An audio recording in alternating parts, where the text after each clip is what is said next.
Hello everyone, welcome to learn with Divyangana. So guys, आज हमारी unit है 4, ठीक है। इसके अंदर है हमारी जो पूरा इसका थीम है that is school organisation and leadership, ठीक है। अब इसके अंदर हम अलग अलग कुछ सब टॉपिक्स को पढ़ेंगे, तो यानी कि स्कूल संगठन और नेतृत्व। तो सबसे पहले इसमें आपके जो सिलेबस में दिया हुआ है वो दिया हुआ है कि लीडर एज अ रिफ्लेक्टिव फ्रैक्शनर, ठीक है, team builder, initiator, coach and mentor. तो इनके अकॉर्डिंग हम इन चीज़ को अब देखेंगे। आप सबसे पहले समझो कि ये लीडर क्या होता है। उनके लीडर के द्वारा जो एक प्रोसेस होती है, उनकी जो क्वालिटी होती है जिसको हम बोलते हैं लीडरशिप, ठीक है, नेतृत्व की क्वालिटी।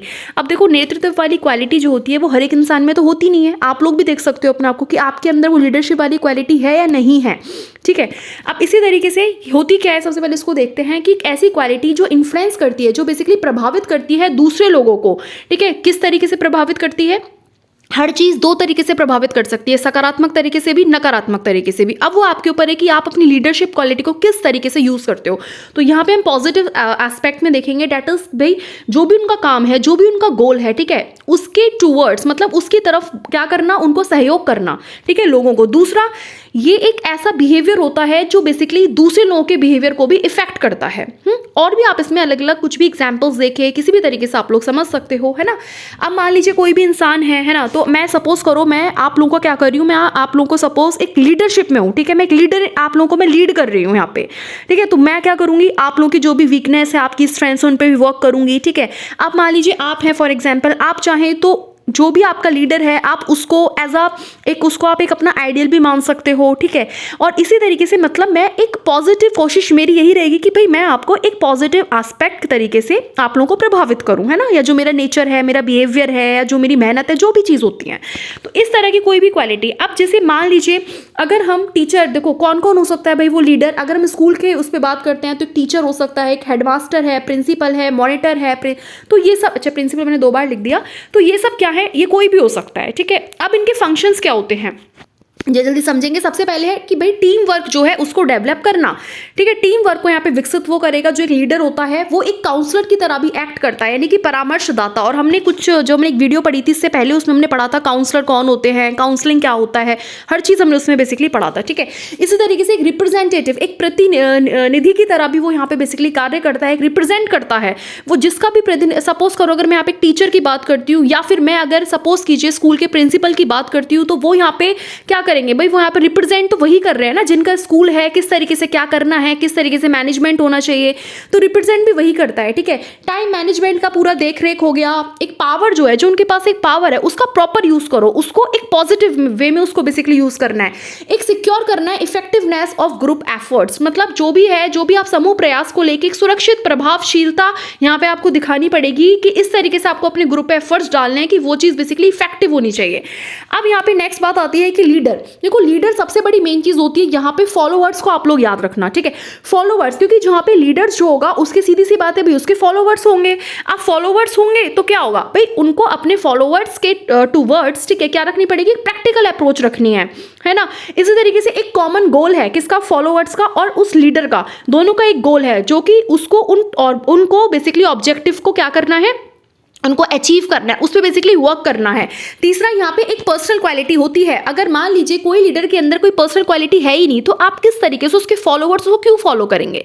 कोई क्वालिटी देख के तो ना फॉलो करेंगे कि भाई हाँ इनमें ये क्वालिटी अच्छी है, चलो ठीक है, या फिर हम इनसे मोटिवेट होते हैं, तो ये सब चीज़ें होनी जरूरी हैं। अच्छा, एक्टिव रिलेशन होना चाहिए। कोई भी आप काम करते हो, दोनों को यहाँ पे सक्रिय तरीके से काम करना है, दोनों का संबंध एक्टिव होना चाहिए। दूसरा, कंटिन्यूअस प्रोसेस है ना, ऐसा तो है नहीं कि रुक जाएगा। जो लीडरशिप होती है या जो लीडर है, दोनों में फॉलोवर्स लीडर के बीच में जो एक प्रोसेस रहता है वो कंटिन्यू चलता रहता है। यहाँ पे कुछ और चीजों को भी मैंने थोड़ा सा यहाँ पे लिखने की कोशिश करी है, जैसे कि मान लीजिए एक आइडियल ऑफ फॉलोवर्स, ठीक है। जो लीडर्स होते हैं वो आइडियल होते हैं किसके, फॉलोवर्स के, ठीक है। भाई फॉलोवर्स उनको अपना आइडियल मान लेते हैं कि ये हमारा आइडियल है, जैसे आप लोगों को भी कोई ना कोई आइडियल होंगे, ठीक है। आप लोग चाहते हो कि हम भी ऐसे बने, ऐसे भी हम कुछ कर्म करें, ये करें, ठीक है, इस तरीके से। दूसरा, भाई वो उनकी क्या होते हैं, जब फॉलोवर्स होते हैं, जब उनका आइडियल्स होते हैं, तो वो उनकी रिस्पेक्ट भी करते हैं, तो थोड़े से रिस्पेक्टेड और रिवर्टेड पर्सन भी हो जाते हैं। ऑर्डर इज कमांड, जो भी वो ऑर्डर देंगे वो उनकी कमांड समझ के लोगों को बेसिकली फॉलो करना होता है, ठीक है। अब जैसे अगर हम मान लीजिए पॉलिटिशियंस की बात करते हैं तो उनके अंदर सबसे अच्छी एक लीडरशिप क्वालिटी देखी जाती है। अब वो सब पूरे के पूरे जो भी उनकी पार्टी होती है वो उसका क्या करता है, नेतृत्व करता है, ठीक है। उनको उनका एक बेसिकली क्या करता है, उनको एक रिप्रेजेंट करता है, उनका रिप्रेजेंटेटिव होता है वो। तो जो भी वो उनको ऑर्डर देगा कि यहाँ पे ये ऐसे करना है, वो ऐसे करना है, ये तो उनका एक कमांड समझ के उनका ऑर्डर जो होता है उसको माना जाता है। इस तरीके से कंट्रोल करते हैं दूसरे मेंबर्स को भी वो लोग यहाँ पे कंट्रोल करते हैं, इन्फ्लुएंस करते हैं, ठीक है, उनको प्रभावित करते हैं, किसको, फॉलोअर्स को। उसके बाद डिटरमाइन, इसी तरीके से ना जो उनका ग्रुप है, ठीक है। तो यहाँ पे एक और वर्ड, एक मिनट, ये थोड़ा सा साइड में दिख नहीं रहा है, मैं बता देती हूँ। That is determine group conduct है, ठीक है, यानी कि समूह के आचरणों को निर्धारित करना होता है। तो ये कंडक्ट है, ठीक है, यहाँ पे कंडक्ट। उसके बाद है शो रिगार्ड, है ना, और साथ में भाई सम्मान वगैरह देना। तो ये सारी की सारी चीजें एक लीडर्स के अंदर है। अब कुछ एक इफेक्टिव लीडर जो होता है, जो प्रभावी नेता है, उसके गुण क्या होते हैं? सबसे पहले भाई उसकी मेंटल और फिजिकल हेल्थ उसकी सही होनी चाहिए, पहली चीज। दूसरा, उसके अंदर कॉन्फिडेंस, अगर उसके अंदर खुद के अंदर ही आत्मविश्वास नहीं है तो वो अपने फॉलोवर्स को क्या विश्वास सिखाएगा या उनको किस तरीके से मोटिवेट करेगा। इसी तरीके से इंटीग्रिटी, डिपेंडेबिलिटी, यहाँ पे इसका मतलब होता है कि उनके अंदर ना एंड्योरेंस, उनके अंदर एक एंथुजियाज्म, यानी कि उनके अंदर धीरज, उनके अंदर उत्साह होना चाहिए, ठीक है। जब उनके अंदर खुद के अंदर धीरज होगा, उत्साह होगा, तभी तो वो दूसरे लोगों को भी थोड़ा सा एनर्जेटिक फील करा सकते हैं, है ना। इसी तरीके से नहीं, थोड़ा सा दूसरों को जोश में भरने से पहले पहले खुद तो जोश में रहो। पता चला खुद तो बस ऐसे ही पड़े हैं, बस दूसरों को जोश में डालने चले हैं, तो क्या मतलब रह जाएगा। इस तरीके से एम्पैथी यानी थोड़ी सी सहानुभूति, ये सब क्वालिटीज उसमें होनी चाहिए, ठीक है। डिजायर टू इन्फ्लुएंस अदर्स, वो दूसरों को प्रभावित कर सके, ऐसी क्वालिटीज उसको अपने अंदर बेसिकली विकसित करनी है, उसके अंदर होना चाहिए। एथिकल एंड उसके अंदर मोरल वैल्यूज होनी चाहिए, उसको पता होना चाहिए कि भैया कुछ वैल्यूज हैं, समाज में रहते हो तो या किसी भी फील्ड में आप कार्य करते हो तो। नॉलेज एंड इंटेलिजेंस उसमें होना चाहिए। डिसीजन मेकिंग पावर, अब वो डिसीजन ही नहीं ले पा रहे हैं, क्या मतलब है भाई, डिसीजन मेकिंग पावर लीडर्स की होनी चाहिए, ठीक है। एबिलिटी टू कम्युनिकेट, भाई एक दूसरे से उनको संचार करना है, संवाद करना है, तो उसके लिए उनके अंदर एक क्षमता होनी चाहिए कि how to communicate with others, ठीक है, इन अ वेरी इफेक्टिव वे। तो ये सारी चीजें आती है। And sense of purpose and responsibility, भाई उनका एक जिम्मेदारी है, उनके फॉलोवर्स के प्रति उनकी जिम्मेदारियां हैं, ठीक है। तो उनमें वो एक सेंस होना चाहिए, वो रिस्पॉन्सिबिलिटी उनके अंदर होनी चाहिए। अब हम बात करते हैं टाइप्स ऑफ लीडरशिप की, यानी कि इसके प्रकार। तो यहाँ पे आता है, पहले आता है ऑटोक्रेटिक। ऑटोक्रेटिक में क्या होता है, यहाँ पे जो लीडर होता है वो सिर्फ अपनी अपनी चलाएगा, ठीक है, वो यहाँ पे फॉलोवर से कोई राय मशवरा नहीं लेगा, यानी कि अपने खुद के उसके सेल्फ डिसीजन होते हैं जिनको वो बहुत कॉन्फिडेंटली और बहुत क्विकली तरीके से लेता है। दूसरा आता है डेमोक्रेटिक लीडरशिप, जिसके अंदर लोकतांत्रिक नेतृत्व होता है, जिसके अंदर फाइनल डिसीजन जो होता है वो बेसिकली तब लिया जाता है जब आप अदर मेंबर्स के भी ओपिनियन ले लो, ठीक है, एक दूसरे की आप लोग राय लोगे, उसके बाद मिला के एक बेसिकली फाइनल कंक्लूजन के ऊपर पहुंचा जाता है, तो वो एक डेमोक्रेटिक होता है। और इस डेमोक्रेटिक, ठीक है, इसको आप लोग थोड़ा सा याद रखना है यहाँ पे। और इस डेमोक्रेटिक लीडरशिप को हम लोग पार्टिसिपेटरी लीडरशिप भी कहते हैं। क्यों? क्योंकि इसके अंदर फॉलोवर्स जो होते हैं उनका भी पार्टिसिपेशन होता है, ठीक है। उसके बाद आता है डेलीगेटिव। डेलीगेटिव में क्या होता है कि यहाँ पे एम्प्लॉइज को पूरी ऑटोनॉमी, ठीक है, मतलब स्वायत्ता दी जाती है, फ्रीडम दी जाती है, वो अपने खुद के शेड्यूल्स को बनाए, खुद से एक तरीके से अपने डिसीजंस ले, इस तरीके से। उसके बाद आता है मैनेजरियल लीडरशिप। मैनेजरियल लीडरशिप के अंदर क्या होता है कि यहाँ पे कुछ गोल्स जो होते हैं एम्प्लॉइज के लिए वो सेट करे जाते हैं, साथ में अब उसी के अकॉर्डिंग उनको यहाँ पे रिवार्ड्स भी दिया जाएगा, उनको पनिशमेंट मींस पेनल्टीज वगैरह भी होगी, वो इसके अंदर आ जाता है। और उसके बाद एक आता है आपका विजनरी। इसके अंदर क्या होता है, यहाँ पे थोड़ा सा एक टीम को एनर्जाइज करना, ठीक है, उसके विजन को, ये सारी चीजों को देखना, ठीक है, थोड़ा सा यहाँ पे प्रेज, एम्पैथी, एंथुसियाज्म, एनकरेज, इस तरह की चीजों का भी यहाँ पे बेसिकली फॉलो करा जाता है, क्योंकि एक विजन की तरह यहाँ पे इसको देखा जाता है, जो भी आपका गोल होगा, जो भी आपका एम होगा, और जो भी लाइक नए नए आइडियाज को एक्सप्लोर करना है भैया, ठीक है, नए नए आइडियाज को खोजो, है ना। और इसी तरीके से जो भी आउटकम्स निकल के आते हैं, क्योंकि हर चीज में लर्निंग आउटकम्स बहुत इंपॉर्टेंट होता है, तो वो लर्निंग आउटकम्स की तरफ थोड़ा सा ध्यान दो, भाई क्या है क्या नहीं है, तो ये सब चीजें आ जाती हैं। इसके बाद आता है फैक्टर्स अफेक्ट लीडरशिप।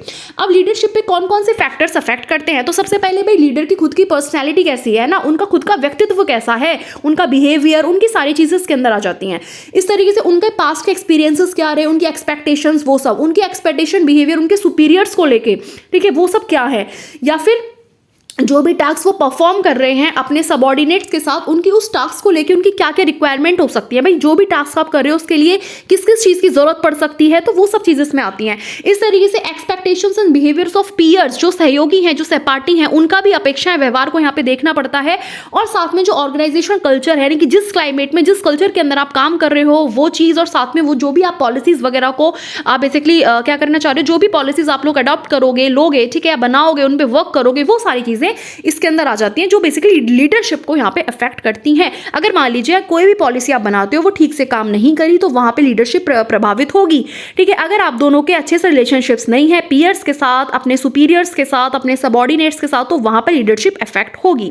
इसके बाद आता है लीडर एज अब यहाँ पे नेक्स्ट आपके जो सिलेबस में दिया हुआ है that is leader as a reflective practitioner या फिर प्रैक्टिनर की तरह दिया हुआ है।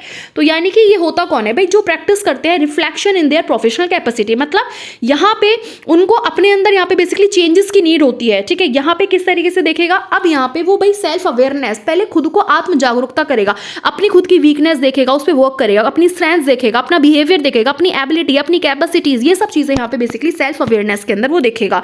ठीक है, उस पर बेसिकली वर्क करेगा। केयरफुल ऑब्जर्वेशन, बहुत ध्यान से हर चीज को ऑब्जर्व करेगा। ठीक है, कि ये चीज सही जा रही है, नहीं जा रही, क्या है क्या नहीं है। फ्लेक्सिबल रिस्पॉन्स, जहां उसको जरूरत होगी उसमें वो बेसिकली क्या करेगा, उसमें अगर मान लीजिए उसको जरूरत है तो वहां पे उस चीज को वो इंप्रूव भी करेगा। सेल्फ एग्जामिनेशन करेगा, अपने अंदर जो भी है अपना खुद का परीक्षण करेगा, फिर उसके अंदर अपने अंदर सुधार, जहां जहां उसको नीड लगेगी वहां खुद में सुधार भी करेगा। सेल्फ इवेल्यूएशन, अपना खुद का मूल्यांकन करेगा। तो ये सारी चीजें आती हैं। अब आता है एज अ टीम बिल्डर, जब लीडर एक टीम बिल्डर की तरह कार्य करता है तो टीम लीडर में क्या करेगा, सबसे पहले तो भाई डेवलप करेगा वर्क को, जो भी ग्रुप वर्क है उसको एक टीम की तरह कार्य करना है। ठीक है, अब जैसे आपने देखा होगा क्रिकेट के अंदर जो पूरी टीम होती है उसके ऊपर एक क्या होता है, कैप्टन होता है। ठीक है, तो वो जो कैप्टन है उस टीम का, वो वहां पे किस तरीके से वर्क कर रहा है, एज अ लीडर वर्क कर रहा है। उसका कार्य क्या होगा, जो पूरी की पूरी टीम्स हैं, ठीक है, जितनी भी मेंबर्स हैं, ठीक है, देखो सब लोग अलग अलग हैं। ठीक है, सब लोग के बिहेवियर्स अलग हैं, किसी की स्ट्रेंथ है, किसी कुछ वीकनेस है, लेकिन उनको एक कहते हैं ना कि इस एक तरीके से इस तरह से उनको एक सुई के धागे के अंदर पिरोना होता है कि वो सारे के सारे एक अच्छे से अपने ग्रुप वर्क में काम करें, टीम की तरह एक दूसरे को टीम मान के काम करें, अपना सहयोगी मान के काम करें। ठीक है, इस तरीके से यहाँ पे क्या करेगा ना कि टीम भावना, जो टीम स्पिरिट होती है वो अंदर से डेवलप होती है यहाँ पे। ठीक है, तो इस चीज में वर्क करेगा। अच्छा, गुड कम्युनिकेशन है या नहीं आपस में, टीम मेंबर्स का जो भी फॉलोअर्स है उनका क्या आपस में अच्छे से संबंध, मतलब उनका संचार, उनका अच्छा संवाद हो रहा है नहीं है, क्या वो एक दूसरे से अच्छे से बातें कर रहे हैं नहीं है, उनका बिहेवियर कैसा है एक दूसरे के प्रति। अच्छा, इंटरेक्ट करना है, इन्फ्लुएंस विद मेंबर्स के साथ। ठीक है, ये सब चीजें इसमें आती हैं, एक दूसरे के साथ चर्चा करना, फिर उनको भाई उस वे में बेसिकली क्या करना, इन्फ्लुएंस करना। अच्छा, जो पूरी टीम है उसको शेप देना, किसके लिए, ताकि वो अच्छे से अपनी फंक्शन करें, जो भी उनका कार्य है उसको अच्छे से करें। एनहेंसिंग, जो भी है एनहांसिंग इफेक्टिवनेस ऑफ टीम, इसको थोड़ा सा बढ़ाना है, उनकी प्रभावशीलता को बढ़ाना है, ये भी इनका कार्य है। साथ में जो भी रिस्पॉन्सिबिलिटी है वो सब लेना। तो यहाँ पे वो एक टीम बिल्डर की तरह काम करता है। भाई एक टीम के अंदर फिर एक लीडर की क्या क्या रिस्पॉन्सिबिलिटी है, उनको क्या चीज़ों को कैसे समझाना है, क्या करना है, आप खुद से भी इस चीज़ को सोच सकते हो। ठीक है, उसके बाद आता है लीडर एज अ इनिशिएटर, मतलब जब यहाँ पे किसी भी चीज़ को इनिशिएट, मतलब एक इनिशिएटिव की तरह जब हम शुरू करते हैं किसी चीज़ को, तो यहाँ पे लीडर ही किसी भी चीज़ को, किसी कार्य को, किसी टास्क को, किसी पॉलिसी को लीडर स्टार्ट करता है। वो स्टार्ट करता है किसी काम को कैसे, भाई जो भी उसने पॉलिसी बनाई है, जो भी उसने प्लान बनाया है, उनके बारे में कम्युनिकेट करेगा। ठीक है, एक दूसरे को बताएगा कि देखो ये प्लान है, हम लोग इसको स्टार्ट करने वाले हैं एज अ इनिशिएटिव। तो ये सब हो गया। यहाँ पे एक इनिशिएटिव लेगा किसी भी कार्य को करने के लिए। ठीक है, यहाँ पे एक लीडर को रिस्पॉन्सिबिलिटी टेकर भी कहा जाता है, रिस्क टेकर भी कहा जाता है। क्यों? क्योंकि वो सारी रिस्पॉन्सिबिलिटी वही लेता है, उसकी रिस्पॉन्सिबिलिटी है किसी भी कार्य को जब वो शुरू करता है। दूसरा रिस्क टेकर इसलिए है कि भैया उसमें जो भी रिस्क आएगा, क्योंकि वही तो रिस्क ले रहा है ना। जब आप किसी भी काम को करने शुरू होते हो तो हर चीज में रिस्क होता है कि वो काम चले ना चले। फॉर एग्जांपल बिजनेस है, जब आप बिजनेसमैन कोई बिजनेस स्टार्ट करता है तो एक रिस्क फैक्टर अलग से होता है, रिस्पॉन्सिबिलिटी तो होती है, साथ में रिस्क है। तो एक वो हर चीज़ है भाई, रिस्क लेके ही काम करे जाता है, बिना रिस्क के कुछ नहीं हो सकता। उसके बाद आता है decides the clear line of action and procedures to gain objectives. एक सीधी सी, मतलब एक पूरी एक रेखा होती है, उसको उस स्पष्ट रेखा को, उसको बेसिकली उन जो उद्देश्य है उनको प्राप्त करने के लिए ये सब चीज़ों को डिसाइड करना होता है। भाई किस तरीके से हम कैसे अपने ऑब्जेक्टिव्स को गेन करेंगे, किस किस प्रोसेस से हमें होके गुजरना है, ये सारी चीज़ें यहाँ पे देखी जाती हैं। इसके बाद लीडर एज अ कोच, अब यहाँ पे कोच की तरह काम करता है। तो यहाँ पे वो खुद से ही टीच टीम, अपनी टीम को खुद से वो बेसिकली टीच करेगा। ठीक है, जो उनकी अपनी टीम की वीकनेस है, स्ट्रेंथ है, उस पर बेसिकली काम करेगा, उनको सपोर्ट करेगा। ठीक है, मेंबर्स के साथ मीटिंग करेगा, एनालाइज कि देखो जो भी स्ट्रेंथ है, वीकनेस है, उन पे कार्य करना, उनको समझना अपनी टीम के साथ। उसके बाद उनको उनके अंदर बेसिकली इंप्रूव करना, उन पे वर्क करना, जो लर्न वर्क है उसको एनकरेज करना। ठीक है, वर्क एज अ यहाँ पे एक आइडियल पर्सनैलिटी की तरह भी वो यहाँ पे काम करता है। एंड फीडबैक, यस, जो भी चीज़ है हर हर चीज़ में देखो फीडबैक इंपॉर्टेंट होता है, development of action plan for change, और जहाँ भी लगेगी कि यहाँ पे हमें ज़रूरत है एक्शन प्लान चेंज की, उसके लिए भी वो बेसिकली कार्य करेगा और उसको क्या करेगा, बेसिकली विकास के साथ उसका सहयोग भी करेगा। ठीक है, जो भी परिवर्तन के लिए कार्य योजना वो बनाएगा, ठीक है, उसका विकास हो, तो इन सब चीज़ों पे यहाँ पे वर्क करेगा। एंड दूसरा कोलैबोरेट करेगा हर किसी के साथ, जो भी उसके मेंबर्स हैं उनके साथ उनको सहयोग करना, ये सब चीज़ें आती हैं। अब लीडर एज अ मेंटोर, इसकी हम बात करते हैं, तो यहाँ पे एक पथ प्रदर्शक की तरह वो बेसिकली काम करेगा। ठीक है, ये गुरु की तरह काम करेगा, यहाँ पे वर्क करेगा। एक जो भी बेसिकली जो नौसिखिया टीचर्स होते हैं ना, जो शिक्षक हैं, उनको यहाँ पे उनके लिए वो बेसिकली काम करेगा, उनको सिखाना, उनको बताना क्या रूल्स हैं, क्या रेगुलेशंस हैं, क्या कैसे करना है, एक रोल मॉडल की तरह उनके लिए काम करता है। उनको जो टीम मेंबर्स होते हैं उनको बेसिकली मोटिवेट करता है, जो भी इश्यूज होते हैं टीम के उनको सॉल्व करना, जो भी स्ट्रैटेजीज उन्होंने बनाई हैं, जो भी प्लानिंग है, स्किल्स हैं, उनको टीम के साथ साझा करना, शेयर करना, एडवाइस। ठीक है, नए नए टीचर्स जो आते हैं उनको बेसिकली एडवाइस करना। फॉर एग्जाम्पल मैं अगर मेंटर की बात करती हूँ, जैसे स्कूल में हम एक प्रिंसिपल को ले लेते हैं, अब प्रिंसिपल के नीचे सारे लोग हैं, जितने टीचर्स हैं वो एक प्रिंसिपल के नीचे हैं, तो यहाँ पे एक प्रिंसिपल का ही तो काम हुआ कि भाई वो नए नए टीचर्स को एडवाइस करना, उनको जो भी उनके स्कूल का एक करिकुलम है उसके बारे में उनको बताना, जो प्रैक्टिस है, जो पॉलिसीज है, क्या सही क्या गलत, हर चीज़ के बारे में उनको एडवाइस करना। ठीक है, अब हम बात करते हैं, अब कुछ पर्सपेक्टिव्स आते हैं स्कूल लीडरशिप के। ये आपका नेक्स्ट टॉपिक दिया हुआ है, जैसे कि इंस्ट्रक्शनल, डिस्ट्रीब्यूटेड और ट्रांसफॉर्मेटिव, ये तीन आपको बेसिकली यहाँ पे पढ़ने हैं। तो यहाँ पे सबसे पहले हम पर्सपेक्टिव्स की बात करते हैं। तो सबसे पहले जैसे मान लीजिए एक स्कूल लीडिंग स्कूल एडमिनिस्ट्रेशन, भाई जो भी स्कूल का एडमिनिस्ट्रेशन है कि भाई यहाँ पे ये चीज़ होनी चाहिए, ठीक है, यहाँ पे ये चीज़ बढ़ाओ, ये चीज़ घटाओ, ये ऐसे करो, ये बुक्स लाओ, ये लाइब्रेरी ओपन करो, ये करो, तो वो जितनी चीज़ें हैं जो स्कूल का पूरा एडमिनिस्ट्रेशन है उसको लीड करना, जो भी स्किल्स हैं उनको डेवलप करना, ट्रांसफॉर्मिंग टीचिंग लर्निंग, ठीक है, जो भी आपकी टीचिंग लर्निंग है, ठीक है, उनको बेसिकली क्या करना है, उस प्रोसेस को पूरा ट्रांसफॉर्म करना। ट्रांसफॉर्म मतलब जो जो चेंजेस की उसमें जरूरत है वो सब आप चेंजेस करोगे। ठीक है, जहां आपको लग रहा है कि ये चीज वीक है तो उसको उसके लिए आप बेसिकली यहाँ पे चेंज करोगे, उसके लिए इनिशिएटिव लोगे, ये सब चीजें हैं। बिल्डिंग एंड बेसिकली आता है इसमें लीडिंग टीम। ठीक है, कोई भी एक इस तरीके से आपको एक लीडिंग टीम पूरी बनानी है, उसको बिल्ड करना है, उनको सिखाना है, ये सारी चीजें इसमें आती हैं। लीडिंग इनोवेशंस, अलग अलग इनोवेशंस, जैसे मान लीजिए अब जैसे आपने देखा भी होगा ICT है ना, कंप्यूटर आपका जो इंफॉर्मेशन कम्युनिकेशन टेक्नोलॉजी है, इस तरह के अलग अलग इनोवेशंस को लेके आना। एंड लीडिंग पार्टनरशिप, भाई पार्टनरशिप में चीजें काम होती हैं, आपने देखा होगा ना, कम्युनिटी के साथ हुआ, अलग अलग चीजों के साथ, तो पार्टनरशिप्स होती हैं, तो ये सब चीजें आती है इसमें।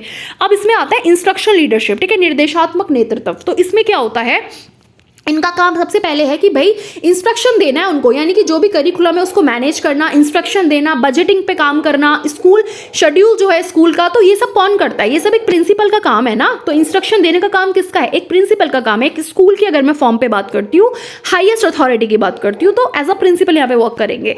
इसी तरीके से स्टूडेंट्स की लर्निंग आउटकम्स को इंप्रूव करना, ये यहाँ पे इनका सबसे बड़ा रोल है। अच्छा, इंस्पिरेशंस प्रोवाइड करना कि भाई जो भी उनके गोल्स हैं उसको बेसिकली, हर एक इंसान का, हर इंडिविजुअल का अपना एक गोल होता है, उसको बेसिकली वो क्या कर सके, अचीव कर सके। ठीक है, मॉनिटर करना, एसेस करना स्टूडेंट्स को, ताकि वो प्रोग्रेस करें और अपने काम को अच्छे से करें। ठीक है, उनको प्रगति हो, उनका मूल्यांकन उनको करना है। इस तरीके से लीडर वर्क विद सिंगल, यहाँ पे जो लीडर होगा वो एक सिंगल माइंड फोकस की तरह काम करेगा, ताकि लर्निंग आउटकम्स अच्छे हो। वो सुपरवाइज करेगा, डिजाइन करेगा इंस्ट्रक्शंस को, किसके साथ, टीचर के साथ। ठीक है, जो भी इंस्ट्रक्शन उनको डिजाइन करना, उसको फिर किस तरीके से सुपरवाइज करना है, वो सारी चीजें टीचर के साथ मिलकर यहाँ पे करता है, एक साथ काम करता है। मतलब वर्क साइमल्टेनियसली का मतलब होता है एक साथ कार्य करना। और इंप्रूविंग, ठीक है, और इंप्रूविंग टीचर्स, किसमें भाई टीचर्स की वर्क कंडीशंस जो है उसको इंप्रूव करना है, उनका एक प्रोफेशनल डेवलपमेंट हो, ये सब चीजें इसमें आ जाती हैं। इसके बाद आता है ट्रांसफॉर्मेशनल। ट्रांसफॉर्म का मतलब होता है परिवर्तन, मतलब जो चेंजेस होते हैं। तो यहाँ पे लीडर्स जो क्या करते हैं भाई, वो अपने जो भी उनका एम्प्लॉय है, उनके फॉलोअर्स हैं, जो भी उनके साथ काम कार्य कर रहे हैं, सहपाठी हैं, कोई भी है, ठीक है, सबऑर्डिनेट है, तो उनको एनकरेज करना, उनको पहले तो प्रोत्साहित करेगा, उनको इंस्पायर करेगा, उनको मोटिवेट करेगा, क्योंकि ताकि वो अपने अंदर एक अच्छे चेंजेस लेके आ सके, ताकि उनका फ्यूचर बेसिकली ग्रो हो और उसमें बेसिकली एक शेप आए। इसके लिए दूसरा, focus on transforming others to support each other. दूसरा, वो ये भी फोकस करेगा भाई एक दूसरे का सहयोग करके आपको ट्रांसफॉर्म करना है। ठीक है, एक प्रोडक्टिव स्कूल कल्चर को आपको एस्टैब्लिश करना है कि स्कूल कल्चर कैसा होना चाहिए, प्रोडक्टिव होना चाहिए, तभी तो लर्निंग आउटकम्स निकल के आएगा। एम्फेसिस, एंड आपको करना है emphasis cooperation, ethics, loyalty, trust for leaders and willing to work harder. भाई सीधी सी बात है, इस तरह का भी उसको यूज करना है, जब वो लॉयल रहेगा, ठीक है, इस तरह की कॉपरेट वाली उसके अंदर होंगी क्वालिटीज, तो यहाँ पे थोड़ा सा क्या करेगा ना, प्रोत्साहित करेगा कि आपको वर्क हार्ड करना है, जो भी आपका गोल है, जो भी आपका एम है, उसको बेसिकली आपको अचीव करना है। And develop people and improving, ठीक है, इसमें है developing people and improving organisation, जो भी संगठन है उसमें सुधार करना है और लोगों का यहाँ पे विकास करना है। तो ये इस तरह की चीजें इसके अंदर आ जाती हैं, ठीक है। अब इसके अंदर ना एक थे आपका लीथवुड एंड ड्यूक 1999 में, इन्होंने 3 चीजें बताई कि एक तो लीडर का मेन होना चाहिए कि वो एक भाई मिशन सेंटर्ड होना चाहिए, दूसरा जो भी मिशन है उसको बेसिकली उसको केंद्रित करके काम करना है, परफॉर्मेंस को बीच में रख के काम करना और कल्चर सेंटर्ड होना चाहिए। 3 चीज़ों पे थोड़ा सा आप लोग हैं। उसके बाद आता है डिस्ट्रीब्यूटेड, जैसे कि हमको पता चल रहा है कि वितरित नेतृत्व है। अब यहाँ पे वो सारी रिस्पॉन्सिबिलिटी खुद ना लेके थोड़ी थोड़ी करके बांट देता है, ठीक है, उसको डिस्ट्रीब्यूट कर देता है। तो यहाँ पे वो मैनेजमेंट को शेयर कर देगा कि मान लीजिए प्रिंसिपल है या कोई टीचर, उसमें भी एचओडी है, तो उन्होंने बता दिया कि ये वाला डिपार्टमेंट आपका, ये वाला डिपार्टमेंट आप संभालोगे, इस तरीके से होता है, ठीक है।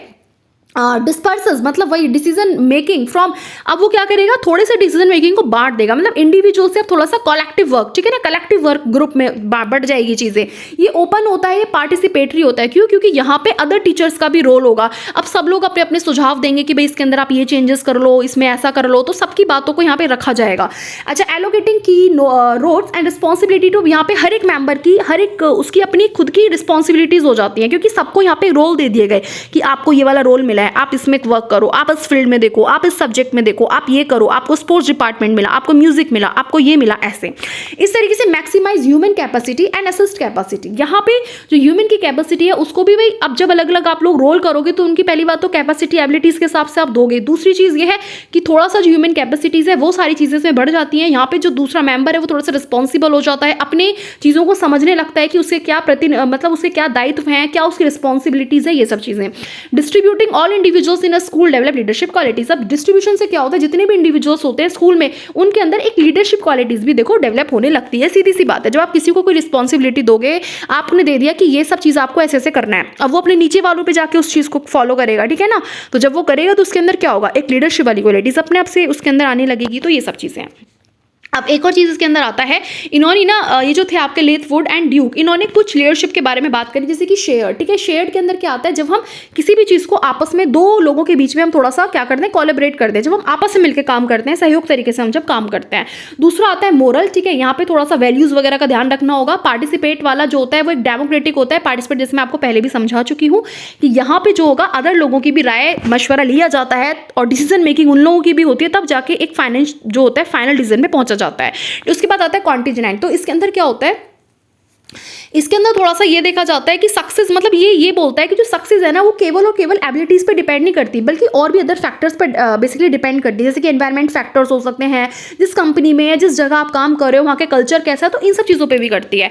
इसके बाद आता है इंस्ट्रक्शनल, जैसे मैं आपको भी समझा चुकी हूँ, और ट्रांसफॉर्मेशनल चेंजेस वो भी मैं भी आपको बता चुकी हूँ ऊपर, ठीक है। अब हम लोग का नेक्स्ट पार्ट स्टार्ट होता है, जो कि है हम लोगों का डेट इज विजन बिल्डिंग गोल, ठीक है। यानी कि विजन बिल्डिंग आपको यहाँ पे करना है, गोल सेटिंग पढ़ना है। उसके बाद एक सोशल डेवलपमेंट प्लान आप किस तरीके से क्रिएट करेंगे वो सब हम जानेंगे। यानी कि दृष्टि निर्माण, लक्ष्य निर्धारण और विद्यालय विकास, जो विद्यालय विकास योजना है, ये सब आपको तैयार यहाँ पे करना है। तो देखो विजन, अब विजन बिल्डिंग के अंदर क्या होगा, सबसे पहले हम इस चीज को देखते हैं। एक मिनट रुको, इसका कलर चेंज कर देती हूँ। तो देखो इसमें सबसे पहले भाई हमें ना एक विजन को बेसिकली बिल्डअप करना है। तो हर चीज़ के पीछे जब आप किसी भी कार्य को करते हो तो सबसे पहले आप एक अपना विजन बनाते हो, ठीक है। उसके बाद एक आप बेसिकली गोल बनाते हो। जो विजन होता है वो एक लॉन्ग टर्म प्लान होता है ना। तो यहाँ पे क्या होता है, एक बेसिकली आप इमेज को थोड़ा सा क्रिएट करते हो कि लाइक जो स्कूल है उसमें क्या क्या और हो सकता है, उसके अंदर क्या क्या और होना चाहिए, इस तरह की चीज़ें आप उसको एक विजन के रूप में देखते हो, ठीक है। अब विजन का मतलब होता है कि भाई यहाँ पे ना एक गोल ओरिएंटेड हो जाता है इंसान, थोड़ा सा एक गाइड करता है आप पीपल के बिहेवियर को। तो एक सीली थे, उन्होंने बेसिकली सिले ने इसको 1992 के अंदर इसको बेसिकली बोला था, ठीक है, कि यहाँ पे गोल ओरिएंटेड, जब हम किसी भी एक पर्टिकुलर गोल को लेके जब हम सोचते हैं, एक विजन बनाते हैं, वो चीज़ है।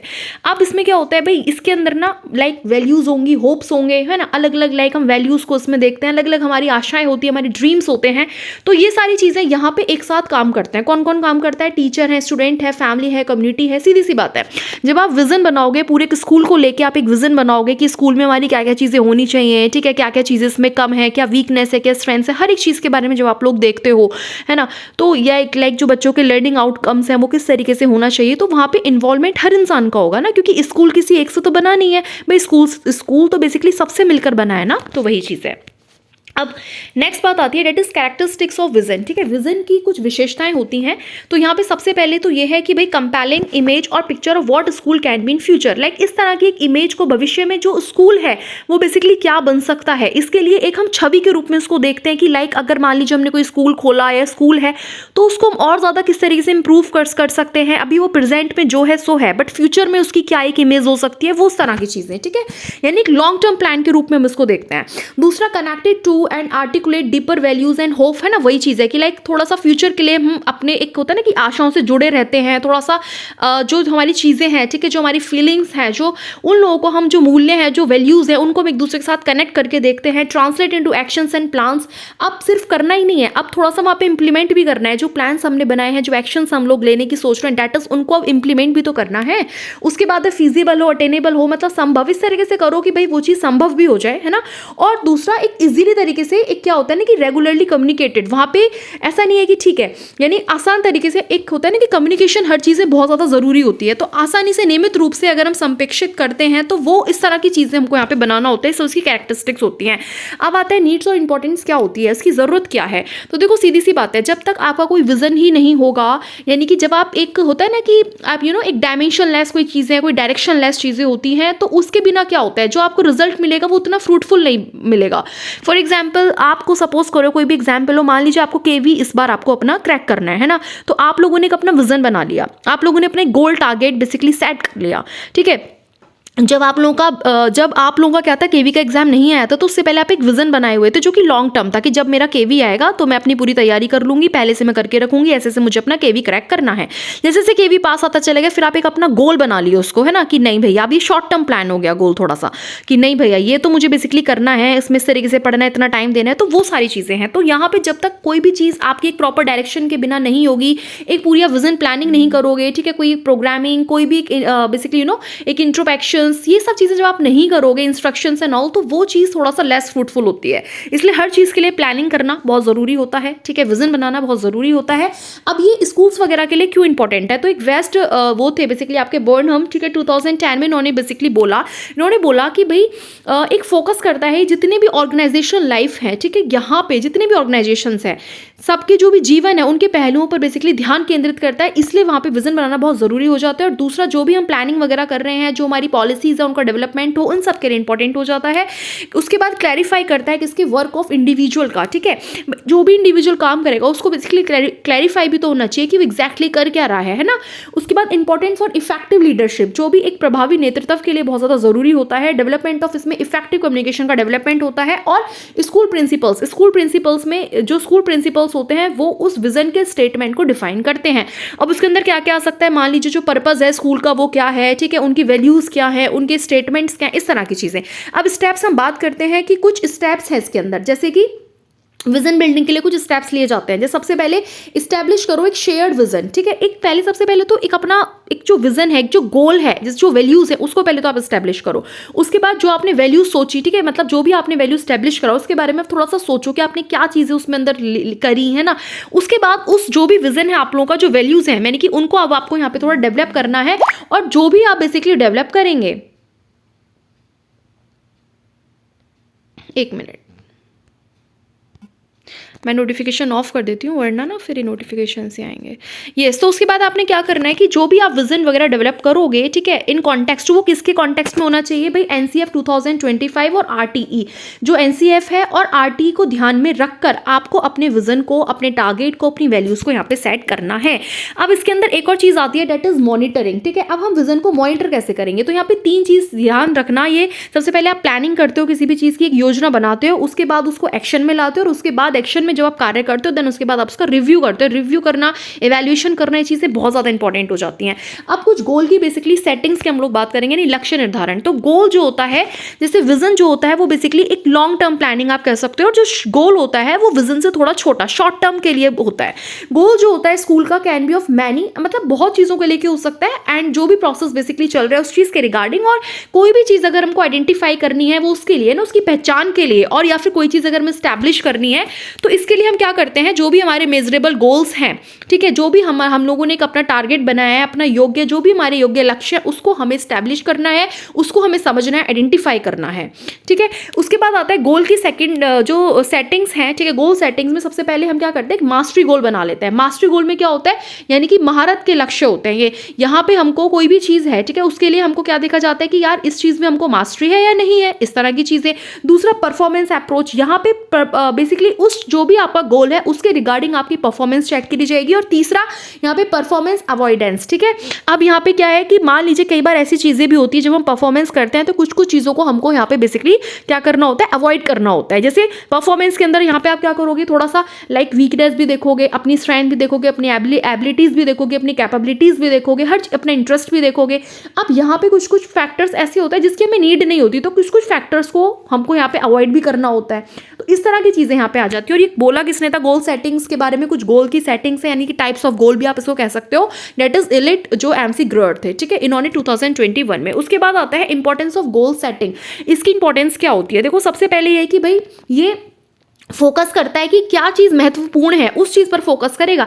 जो चीज़ इंपॉर्टेंट ही नहीं है, सीधी सी बात है, जब आप गोल बनाते हो तो किसी चीज़ को अपने दिमाग में रख के बनाते हो ना, उसी चीज़ के लिए तो गोल बनाओगे जो चीज़ आपके लिए इंपॉर्टेंट है। जो चीज़ इंपॉर्टेंट है ही नहीं उसके लिए आप क्या गोल सेट करोगे भाई, वो तो आपकी प्रायोरिटी रही नहीं। जो आपकी प्रायोरिटी है, सपोज अब आपको जॉब लेनी है, फिर आपको शादी करनी है, फिर आपको आगे बढ़ना, तो जो भी XYZ चीज़ें हैं आपकी लाइफ में, आपको क्या करना है क्या नहीं करना है, तो आप एक अपना गोल सेट करते हो, है ना। तो जो भी आपके लिए इंपॉर्टेंस है, आपकी जो भी कुछ प्रायोरिटीज़ हैं उनके अकॉर्डिंग आप लोग अपने गोल को सेट करते हो। दूसरा यस, इसमें आपका ये तो हो गया फोकस ऑन इंपॉर्टेंस। अब नेक्स्ट सेकंड पॉइंट आता है आप लोगों का, डेट इज ओवरकम करता है बेसिकली जो आपकी प्रोकास्टिनेशन होता है उसको थोड़ा सा बेसिकली कम करना।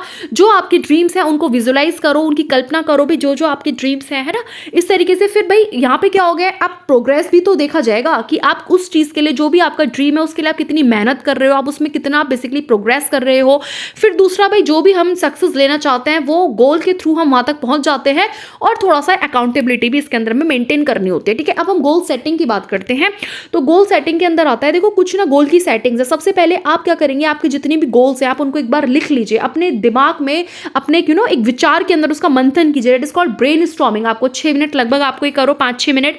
उसके बाद एक टाइम निर्धारित कर लो कि भैया मुझे इतने टाइम में ये गोल को बेसिकली अचीव करना है। उसके बाद उस अपनी जो भी लिस्ट है उसको रिव्यू करो, और साथ में आप ये देखो, फाइंड करो कि जो भी आपके टॉप मोस्ट 4-5 साल के जो भी 1 ईयर गोल है, ठीक है, वो आपको यहाँ पे देखना है। और उसी के लिए बेसिकली आपको वर्क करना है। फिर अपने गोल्स के बारे में लिखो और ये देखो कि किस तरीके से आप उन गोल को 12 मंथ्स मींस एक साल के अंदर अपने गोल्स को आप किस तरीके से अचीव कर सकते हो।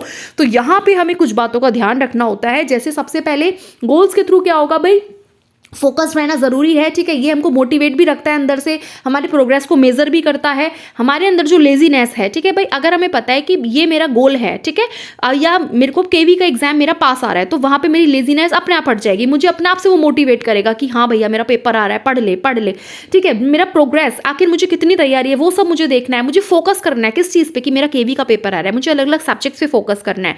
यहाँ पे कॉन्फिडेंस वगैरह बिल्टअप अपने आप हो जाता है कि नहीं यार मैं कर लूँगी, कोई दिक्कत नहीं है, मेरी इतनी तैयारी होगी, हाँ मुझे कॉन्फिडेंस है। इस तरीके से जो भी मेरा टारगेट है वो मुझे समय के अंदर बेसिकली, अब मेरे पास कुल मान लीजिए मेरे पास सपोज 20 दिन बचे हैं, अब मुझे उस 20 दिन के अंदर अपने टारगेट को अचीव भी करना है। तो ये कुछ इसके बेनिफिट्स होते हैं, ठीक है, आप ऐसे कह सकते हो। उसके बाद हम बात करते हैं स्टेप्स एंड अप्रोच। कुछ गोल सेटिंग्स के अंदर स्टेप्स होते हैं, कुछ ऐसे अप्रोचेस होते हैं जिस पे हम लोग बात करेंगे। देखो सबसे पहले अपने गोल को आइडेंटिफाई करो, लक्ष्य की पहचान करो, उसके बाद उसका विश्लेषण करो, ठीक है, यानी कि एनालिसिस करो। उसके बाद सेटिंग ऑफ ऑब्जेक्टिव्स, उद्देश्यों का आपको यहाँ पे निर्धारण करना है। उसके बाद कुछ स्ट्रेटेजीज वगैरह बनाओ, रणनीतियां बनाओ। उसके बाद उनको आपने स्ट्रेटेजी बना ली, अब उसको इंप्लीमेंट कौन करेगा वो करो, इंप्लीमेंट कर लिया, उसको मॉनिटर करो, भाई आप सही कर रहे हो नहीं कर रहे हो, उसकी निगरानी भी तो करो। उसके बाद आकलन असेसमेंट करो, और उसके बाद अगर आपको कहीं भी गड़बड़ लगती है, आपको लगता है कि नहीं मजा नहीं आया, तो अगेन उसको फिर अपने गोल को बेसिकली रिसेट करो, ठीक है। तो ये कुछ चीजों का आप लोग यहाँ पे ध्यान रखेंगे। अब हम बात करते हैं, ये एक क्या थे, दैट इज कॉल्ड लॉके और लैथम के कुछ 5 प्रिंसिपल्स थे, ठीक है। लोके के यहाँ पे कुछ 5 प्रिंसिपल्स दिए हुए हैं। सबसे पहले उन्होंने जो बात बोली, डेट इज क्लैरिटी। जब आप किसी भी गोल को बेसिकली बनाते हो, ठीक है, निर्धारित करते हो अपना गोल, तो उसके लिए क्लैरिटी होनी चाहिए कि भैया आप मतलब एग्जैक्टली आप किस चीज़ के लिए अपना गोल बना रहे हो। पहले आपको खुद तो एक बेसिकली क्लैरिटी हो, ये नहीं कि यार ये भी कर लूँ, वो भी कर लूँ, ऐसे कर लूँ, वैसे कर लूँ, नहीं भैया एक गोल रखो। उसके बाद चुनौतियाँ आएंगी, ठीक है, चैलेंजेस जो भी आते हैं XYZ पॉजिटिव नेगेटिव, वो बेसिकली आपको यहाँ पे एक्सेप्ट करने ही पड़ेंगे। कमिटमेंट होना चाहिए, जो भी आपने गोल सेट करा, जो भी आपने सोचा, जो भी आप करना चाह रहे हो उसके पीछे कमिटमेंट रखो। उसके बाद फीडबैक बहुत ज़रूरी होता है, और टास्क की एक कॉम्प्लेक्सिबिलिटी यहाँ पे देखी जाती है कि जो टास्क है वो किस तरीके का है, और लाइक अगर बहुत ज़्यादा टफ है तो थोड़ा ज़्यादा टाइम ले सकता है, थोड़ा इजी है तो इस तरह की चीज़ें भी यहाँ पे देखी जाती हैं। अब आता है कि किस तरीके से आप लोग गोल को थोड़ा अचीव करोगे गोल अचीवमेंट के लिए, ठीक है। तो यहाँ पे सबसे पहले आता है देखो मोटिवेशन। अगर मोटिवेशन होता है तो इंसान अच्छी खासी क्या, इवन अगर आप अंदर से मोटिवेट हो ना, इंटरनल मोटिवेशन आपके अंदर, एक्सटर्नल नहीं इंटरनल, तो देन आप कुछ भी कर सकते हो फिर, ठीक है। बट मोटिवेशन होना जरूरी है। तो यहाँ पे कुछ फैक्टर्स को बेसिकली इन्फ्लुएंस करता है। फॉर एग्जाम्पल इनिटेशन मतलब दीक्षा, डायरेक्शन, मैग्नीट्यूड, बिहेवियर और प्रिजर्वेंस, ये 4-5 पॉइंट्स हैं जो मोटिवेशन के अंदर आता है। उसके बाद आता है आपका कॉम्पिटेंस, ठीक है, योग्यता, जिसके अंदर आप इवैल्यूएशन भी देखते हो। उसके अंदर आपकी इंटरपर्सनल, जिसके अंदर इंटरपर्सनल में क्या आती है, मैक्सिमम आपके अंदर कितना पोटेंशियल है, वो सारी चीजें, ठीक है। अब इसके कुछ फ्रेमवर्क्स हैं, ठीक है, फ्रेमवर्क्स के बारे में बात करेंगे। सबसे पहले ESPER, ठीक है, इस पर यानी कि इसको मैंने शॉर्ट फॉर्म में लिखा। तो ई का मतलब होता है स्टैब्लिश करना, सबसे पहले स्टैब्लिश करो, फिर एक स्ट्रैटेजी बनाओ, प्लानिंग करो, एग्जीक्यूट करो, देन रिव्यू करो, ठीक है। ये फ्रेमवर्क्स हैं, तो ये आपको याद रखना। उसके बाद एक आता है स्मार्ट फ्रेमवर्क, जिसके अंदर एस का मतलब है स्पेसिफिक, एम मतलब है भाई कोई भी गोल होगा वो पहली बात तो स्पेसिफिक होना चाहिए कि आप किस एक पर्टिकुलर गोल के ऊपर यहाँ पे फोकस कर रहे हैं। उसके बाद वो मेजरेबल हो, अचीवेबल हो, आप उसको अचीव भी कर पाओ। ये नहीं कि उस बना के छोड़ दिया, अचीव नहीं किया, नहीं भैया, थोड़ा सा रियलिस्टिक बनाओ। ऐसा नहीं कि लाइक बिल्कुल ही हवा में जो है तीर चला रहे हैं कि अरे यार मैं तो 10 चैप्टर 2 दिन में तैयार कर दूंगी, हाँ मतलब बहुत ऐसा नहीं भैया, थोड़ा ऐसा कि ठीक से मतलब आपका गोल जो है वो रियलिस्टिक होना चाहिए, थोड़ा टाइम बॉन्ड एक मतलब पर्टिकुलर टाइम के अंडर वो होना चाहिए, ठीक है। अब दूसरा टॉपिक इसमें दिया हुआ है that is school development plan, ठीक है। स्कूल डेवलपमेंट प्लान की हम लोग यहाँ पे थोड़ा सा बात करेंगे कि क्या होता है ये। तो इसमें विद्यालय विकास योजना, जिसके अंदर क्या होता है कि एक डॉक्यूमेंट है जिसके अंदर एक एक्टिविटीज की बहुत सारी लिस्ट होती है जो स्कूल के थ्रू ही क्या करी जाती है, प्रिपेयर उसको स्कूल ही करता है। क्या अलग अलग जो हमारे टारगेट्स हैं, हमारे ऑब्जेक्टिव्स हैं, हमारे जो गोल्स हैं, उनको क्या करने में, उनको अचीव करने में, और हमने जो अलग अलग स्ट्रैटेजीज बनाई, अब हम उन प्लान्स को, उन गोल्स को अचीव करने के लिए क्या बनाते हैं, प्लान्स बनाते हैं, स्ट्रैटेजीज बनाते हैं, ठीक है। तो वो सब चीजें। अब एक जो था आपका डेट इज RCCE, यानी कि ये जो है आपका RCFCCE डेट इज यानी right of children to free and compulsory education 2009। इन्होंने बोला यानी निःशुल्क और अनिवार्य बाल शिक्षा अधिकार अधिनियम 2009। इन्होंने बोला कि ये ऐसा है कि भैया ये एक ड्यूटी है कि स्कूल डेवलपमेंट प्लान, जिसको हम शॉर्ट में SDP भी बोल देंगे, ठीक है। तो आप लोग कंफ्यूज मत होना ये किस चीज के लिए लिखा है। तो इन्होंने बोला कि ये एक स्कूल मैनेजमेंट की ड्यूटी है कि वो क्या करे, जो स्कूल मैनेजमेंट की जो कमेटी है ये उनकी ड्यूटी है कि वो एक SDP मतलब स्कूल डेवलपमेंट प्लान को बनाएं, उसको प्रिपेयर करें। अब ठीक है, कमेटी का क्या काम है, वो एक SDP प्रिपेयर करेगा, ठीक है, यानी कि स्कूल डेवलपमेंट प्लान को प्रिपेयर करेगा। एटलीस्ट ये देखेगा कि एटलीस्ट 3 महीने का हो, मतलब एक फाइनेंशियल साल से बेसिकली पहले हो जाए। तो इसके अंदर क्या आता है, अब SDP के अंदर सबसे पहले 3 ईयर का प्लान है, और इसके अंदर 3 ईयर प्लान में भी 3 एनुअल सब प्लान आ जाते हैं, ठीक है। अब किस चीज के लिए भाई, इंप्रूवमेंट के लिए। किस चीज के लिए SDP, इंप्रूवमेंट। किस चीज में इंप्रूवमेंट होगा, लर्निंग आउटकम्स में, जो भी चीजें आप बेसिकली सीख रहे हो उसका आउटकम कैसा आ रहा है भाई, उसमें इंप्रूवमेंट। अगर वो नेगेटिव आ रहा है तो क्या फायदा, फिर उसको इट मींस अपने डेवलपमेंट प्लान को और ज्यादा इंप्रूव करो, है ना। तो लर्निंग आउटकम्स पॉजिटिव आए वो देखेंगे। अब इसके अंदर क्या चीज आती है, थोड़ा से विजन्स को शो करता है कि भाई हमारे हर एक स्कूल का अपना विजन होता है, अपना मिशन होता है। जैसे फॉर एग्जांपल आप जब ऑनलाइन उस पर जाते हो तो आपको बहुत बार दिखने में लाइक होता है ना कि जो फ्रंट पेज होता है उसमें आपको वेब पेजेस वगैरह में मेन होम पेज में दिख जाता है अलग अलग साइट्स की कि ये हमारे सपोज केंद्र विद्यालय है तो ये हमारे स्कूल का विजन ही है। जो मैगजीन्स आती है उसके अंदर लिखा होता है कि vision of our school, mission of our school, ऐसे। तो ये चीज होती है। इसी तरीके से इंश्योर करना, क्या इंश्योर करना भाई, क्वालिटी एजुकेशन हर बच्चे को मिलनी चाहिए, ठीक है। अब इस विजन में क्या आ सकता है भाई, स्कूल कम्युनिटी प्रॉब्लम्स हैं, गोल्स हैं, ऑब्जेक्टिव्स हैं, उनके इंप्लीमेंटेशन प्लान है, उनके इवैल्यूएशन प्लान है, कम्युनिकेशन डॉक्यूमेंटेशन, ये सारी चीजें XYZ इसके अंदर आ जाती है, ठीक है। अब क्या होता है, कुछ प्रोसेस है SDP का। प्रोसेस में सबसे पहले भाई हम क्या करेंगे, पहले हम कोई भी हमारी चीज है, कोई हमारा गोल है, कोई भी प्रॉब्लम, कोई भी चीज है, सबसे पहले उसको रिव्यू करो, उसको एनालिसिस करो। इसके अंदर क्या क्या पॉइंट्स आ सकते हैं, जैसे अपनी एबिलिटी देखो, अपना इंटरेस्ट देखो, स्ट्रेंथ देखो, वीकनेस देखो, ये सारी चीजें, ठीक है। उसके बाद उसको डिजाइन करो, ठीक है। अब आपने एनालिसिस कर दिया, बस सिर्फ किसी भी चीज को रिव्यू करके किसी भी चीज को आप लोग रिव्यू करके एनालिसिस करके नहीं छोड़ सकते हो ना। अब उसके अकॉर्डिंग अपने प्लान्स को बनाओ, उसको डिजाइन करो, अपने स्ट्रक्चर्स बनाओ, अपनी स्ट्रैटेजी बनाओ, ठीक है। ये चीज इसमें आ जाती है। इसके बाद आता है, अब स्ट्रैटेजी बना ली, प्लान्स बना लिए, अब उसके बाद क्या, जैसे फॉर एग्जाम्पल आप लोग करते भी हो कि अच्छे रोज तीसरे दिन आप लोग टाइम टेबल बनाते हो, कुछ दिन वो चलेगा, 1-2 दिन बहुत बढ़िया तरीके से, शानदार तरीके से वो बेसिकली वॉल पे पेस्ट भी हो जाएगा। उसके बाद क्या, बस गया, फिर तो वो कूड़े में, यही होता है ना। तो इस तरीके से नहीं, उसको इम्प्लीमेंट करो, उसको मॉनिटर भी करो साथ के साथ, उसकी मॉनिटरिंग उसकी बेसिकली मॉनिटरिंग करो, ठीक है, मॉनिटरिंग करो, उसको इम्प्लीमेंटेशन करो उसका, ये सब चीज़ें। और लास्ट में क्या करना है, आपने इवैल्यूएशन करना है, मूल्यांकन करना बहुत ज़रूरी है, तभी आपको पता चलेगा कि हाँ बेटे आप बिल्कुल एक सही दिशा में जा रहे हो, ठीक है। इसके बाद आगे बात करते हैं इंपॉर्टेंस ऑफ एसडीपी, ठीक है। इंपॉर्टेंस क्या होती है एसडीपी की, इसका महत्व क्या है। तो ये सबसे पहले तो ये है कि भैया इंप्रूवमेंट करता है क्वालिटी जो है लर्निंग की और टीचिंग की, दोनों की क्वालिटी को इंप्रूव करना, जिसके अंदर आता है आपका प्लानिंग, इवैल्यूएशन, रिव्यू, ये 3 चीज़ इसके अंदर आ जाती हैं, यानी कि सीखने और सिखाने की गुणवत्ता में सुधार। उसके बाद स्कूल इफेक्टिवनेस, उसको थोड़ा प्रमोट करना है, स्कूल की प्रभावशीलता को बढ़ावा कैसे देगा, गोल सेट करके देगा, विजन सेट करके देगा, है ना। इस तरीके से इंप्रूव करना है स्टूडेंट्स के अचीवमेंट्स लेवल को, कि जो भी स्टूडेंट अचीव कर रहा है उनके लेवल को और ज़्यादा, उसको उनकी जो उपलब्धि है उसमें और ज़्यादा सुधार करो, जिसके अंदर क्या आ सकता है भाई, उनको पॉजिटिव एनवायरनमेंट दो, उनका जो करिकुलम का वे है उसको और ज़्यादा एनहेंस करो, ठीक है। अब आता है इंश्योर करना है universal enrolment, detention, quality elementary education, ये सब चीज़ें बच्चों को एक सही एज में, बेसिकली प्रारंभिक एज में मिल जानी चाहिए, जो गुणवत्ता है, ठीक है, जो उच्च, यानी कि कहते हैं ना कि उचित उम्र में प्रारंभिक शिक्षा को पूरा करना, ये सब चीज़ें इसमें आ गई। उसके बाद यही कि थोड़ा सा चाइल्ड फ्रेंडली होना चाहिए, ठीक है, जो एनवायरनमेंट है स्कूल का थोड़ा मतलब एक बैरियर फ्री होना चाहिए, बाधा मुक्त हो, कोई बाधा ना है बीच में, बच्चा आराम से थोड़ा सेफ सिक्योर में फील करे, अट्रैक्टिव स्कूल एनवायरनमेंट हो, तो ये सब चीज़ें इंपॉर्टेंट हो जाती हैं। इस तरीके से प्रोफेशनल डेवलपमेंट भी होना चाहिए टीचर्स का, इस पर भी थोड़ा सा वो यहाँ पे प्रभाव डालता है, ठीक है। भाई आफ्टर ऑल पढ़ाना तो टीचर्स को ही है ना, तो जब तक वो अच्छा नहीं पढ़ाएगा तो लर्निंग आउटकम्स पॉजिटिव आना ही नहीं है, सीधी सी बात है। उसके बाद शेयर करना है एम्स, किसके बीच में, टीचर्स के बीच में, पेरेंट्स के बीच में कमिटमेंट होना चाहिए, ताकि स्कूल और ज़्यादा इंप्रूव हो। यहाँ पे अपॉर्चुनिटीज़ प्रोवाइड करनी है, मीनिंगफुल अपॉर्चुनिटीज़, किसको, पेरेंट्स और टीचर्स के बीच में, उनका पार्टिसिपेशन हो ज़्यादा से ज़्यादा, इन्वॉल्वमेंट हो। उसके लिए क्या करते हैं, जैसे पीटीएम वगैरह होती हैं, बहुत सारी चीज़ें हैं ना, अलग अलग, लाइक जैसे होते हैं ना कि स्कूल में एग्जीबिशन है तो भी पेरेंट्स को भी बुलाया जाता है, अलग अलग फंक्शन है, एनुअल फंक्शन है, ये है वो है, तो ये सब चीज़ें हैं, ठीक है। अब हम आगे बात करते हैं that is issues on implementation of SDP. अब इसमें कुछ इश्यूज़ भी आते हैं जब हम किसी भी चीज़ को स्टार्टअप करते हैं, नॉट ओनली स्टार्टअप, जब हम कोई भी चीज़ करते हैं, अब हमको पता है कि हमें 3 साल के अंदर इस चीज़ को बेसिकली करना है अगेन, है ना, तो अब कुछ ना कुछ इश्यूज़ आएंगे। अब ऐसे बहुत सारे इश्यूज़ हो सकते हैं, वो किसी भी चीज़ में आ सकते हैं। फॉर एग्जाम्पल जैसे मैंने सब एक साथ लिख दिया है, for example properly monitoring the progress, भाई ये भी देखना है कि प्रॉपर तरीके से जो प्रोग्रेस है उसको मॉनिटर भी करना है, उसकी निगरानी भी करनी है, प्रोफेशनल डेवलपमेंट प्रोवाइड करना है, यूटिलाइजेशन रिसोर्सेज इफेक्टिव वे में हो रहा है या नहीं हो रहा, से क्या जो संसाधन है उनका प्रभावी उपयोग हो रहा है नहीं हो रहा, इवॉल्विंग पेरेंट्स का इन्वॉल्वमेंट है या नहीं है, क्या मोटिवेटिंग कम्युनिटी मेंबर्स हैं या नहीं, उनको मोटिवेशन मिल रहा है नहीं मिल रहा, प्रॉपर एलोकेशन जो फंड आ रहा है उसका सही से